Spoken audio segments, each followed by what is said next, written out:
Emily had always been a hard worker. She spent long hours at the grocery store, stacking shelves and helping customers, just to keep up with rent and save a little for her dream, owning a small bakery. Baking had been her passion since she was a child, and she hoped that one day she could turn it into something real. But for now, every dollar went toward keeping a roof over her head. She never complained, though. She believed that if she worked hard enough, her time would come. But then, on what seemed like just another ordinary day at work, something happened that she never saw coming.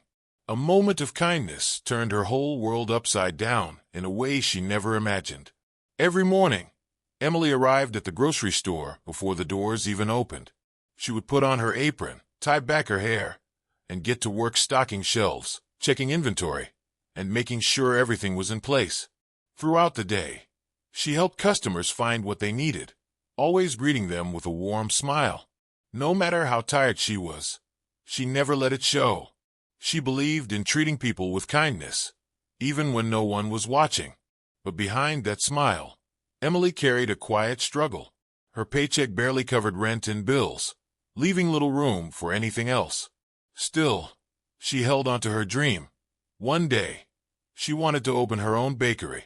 She imagined a small, cozy shop filled with the smell of fresh bread and pastries, a place where people would gather, laugh, and enjoy something she had made with love.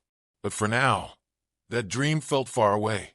Late in the afternoon, as Emily was organizing a shelf, she noticed an elderly man standing in the middle of the aisle, looking around with a puzzled expression.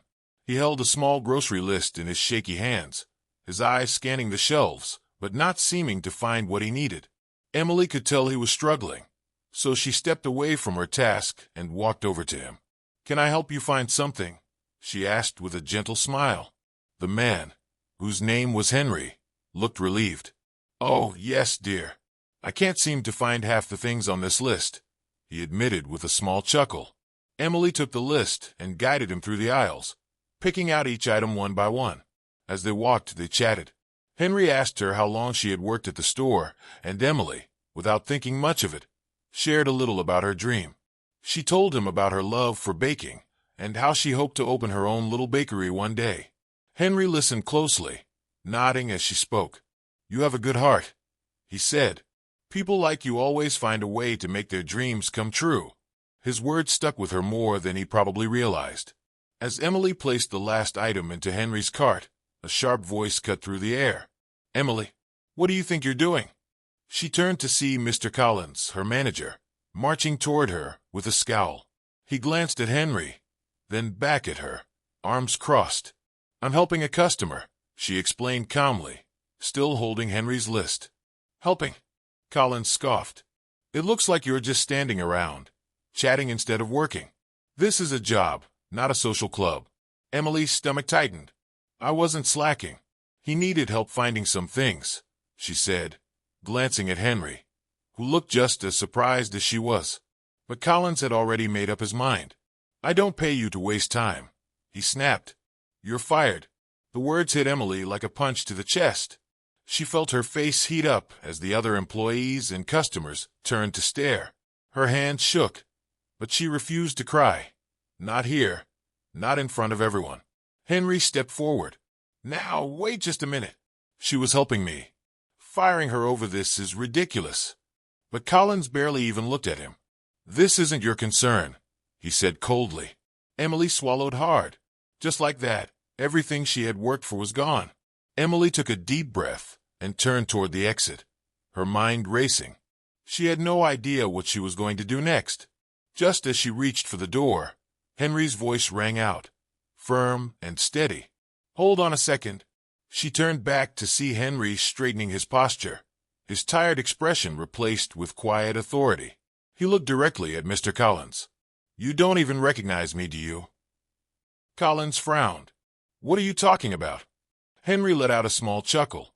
"I own this store." Silence fell over the room. Collins' face went pale, his confidence crumbling in an instant.